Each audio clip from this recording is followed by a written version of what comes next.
जय श्री कृष्णा।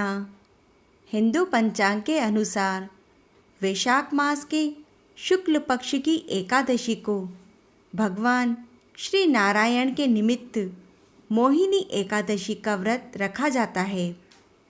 इस दिन सृष्टि के पालनकर्ता भगवान विष्णु के मोहिनी रूप और भगवान श्री राम की पूजा करने से सुख सौभाग्य की प्राप्ति होती है। शास्त्रों में मोहिनी एकादशी का व्रत शत्रुओं पर विजय प्राप्त करने के लिए बहुत ही उत्तम बताया गया है। इस दिन भगवान विष्णु ने मोहिनी अवतार लेकर असुरों का वध किया था।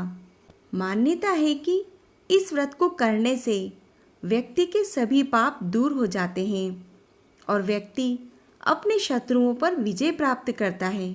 इतना ही नहीं, एकादशी का व्रत करने से घर परिवार में सुख शांति बनी रहती है और व्रती को धन बुद्धि और ऐश्वर्य की प्राप्ति होती है।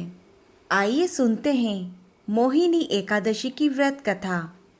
एक बार महाराज युधिष्ठिर भगवान श्री कृष्ण से कहते हैं कि हे प्रभु, वैशाख मास के शुक्ल पक्ष की एकादशी का क्या नाम है तथा उसकी विधि क्या है, सो आप विस्तार पूर्वक कहिए। यह सुनकर भगवान पुरुषोत्तम ने कहा, हे धर्मनंदन, मैं आपको एक पुरातन कथा कहता हूँ जिसको महर्षि वशिष्ठ जी ने श्री राम जी से कहा था।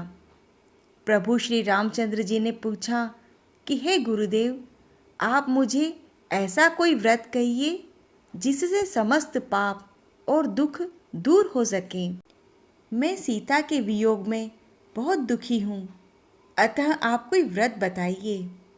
महर्षि वशिष्ठ जी ने कहा, हे राम, आपने बहुत ही सुंदर प्रश्न किया है। आपकी बुद्धि अत्यंत शुद्ध और पवित्र है। आपके नाम के स्मरण मात्र से ही मनुष्य पवित्र हो जाता है। इसीलिए आपका यह प्रश्न लोकहित में है। वैशाख मास के शुक्ल पक्ष में जो एकादशी आती है उसका नाम मोहिनी है। इसके व्रत से मनुष्य के सभी पाप और दुख का नाश हो जाता है। इसके व्रत के प्रभाव से मनुष्य मोह जाल से भी छूट जाता है। अतः हे राम, यह व्रत दुखी प्राणियों को अवश्य ही करना चाहिए। मैं आपको इसकी कथा कहता हूँ, आप ध्यानपूर्वक सुनिए। सरस्वती नदी के किनारे एक भद्रावती नाम की नगरी में दूतिमान नामक चंद्रवंशी राजा राज्य करते थे। वहाँ पर धन धान्य से संपन्न व पुण्यवान धनपाल नामक वैश्य भी रहता था। वह अत्यंत ही धर्मालु और विष्णु भक्त था। उसने नगर में अनेक भोजनालय, प्याऊ, कुएं, सरोवर, धर्मशाला आदि बनवाए और सड़कों पर आम, जामुन, नीम आदि छायादार वृक्ष भी लगवाए थे। उसके 5 पुत्र थे। उनका नाम था सुमना, सद्बुद्धि, मेधावी, सुकृति और धृष्टबुद्धि। इनमें से 5वां पुत्र धृष्टबुद्धि महापापी था। वह पितर आदि को नहीं मानता और वेश्या दुराचारी मनुष्यों की संगति में रहकर जुआ खेलता और पर स्त्री के साथ भोग विलास तथा मद्यपान का सेवन करता था। इसी प्रकार वह अनेक कुकर्मों में अपने पिता के धन को नष्ट करता। इन्हीं कारणों से त्रस्त होकर उनके पिता ने उसे घर से निकाल दिया। घर से निकलने के बाद वह अपने कपड़े व गहने बेचकर अपना जीवन निर्वाह करने लगा। जब सब कुछ नष्ट हो गया तो वेश्या और दुराचारी साथियों ने उसका साथ छोड़ दिया। वह भूख प्यास से दुखी रहने लगा। तब उसने चोरी का सहारा लिया। एक बार वह पकड़ा गया तो लोगों ने वेश्या का पुत्र जानकर उसे चेतावनी देकर छोड़ दिया। लेकिन दूसरी बार जब वह फिर पकड़ा गया तो राजा की आज्ञा से इस बार उसे कारागार में डाल दिया गया।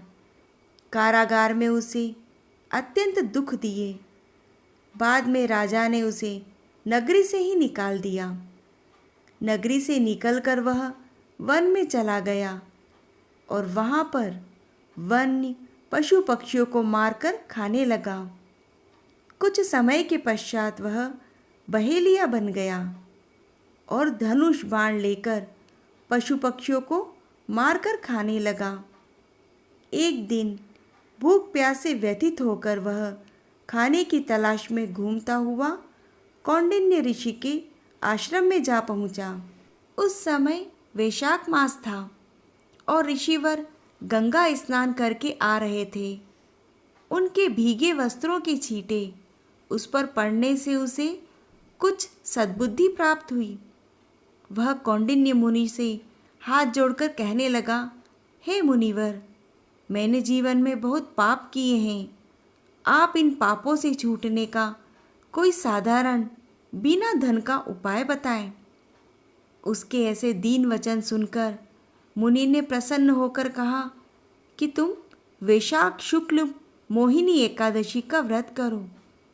इससे अनेक जन्मों में किए हुए सुमेरु पर्वत के समान महापाप भी नष्ट हो जाते हैं। मुनि के वचन को सुनकर वह अत्यंत ही प्रसन्न हुआ और उनके द्वारा बताई गई विधि के अनुसार उसने व्रत किया। हे राम, इस व्रत के प्रभाव से उसके समस्त पाप नष्ट हो गए और अंत में वह गरुड़ पर सवार होकर विष्णु लोक को गया। इस व्रत से मोह आदि भी नष्ट हो जाता है और संसार में इस व्रत से श्रेष्ठ अन्य कोई व्रत नहीं है। इसके महात्म्य के श्रवण व पठन से जो पुण्य मिलता है वह 1,000 गोदान के पुण्य के बराबर है।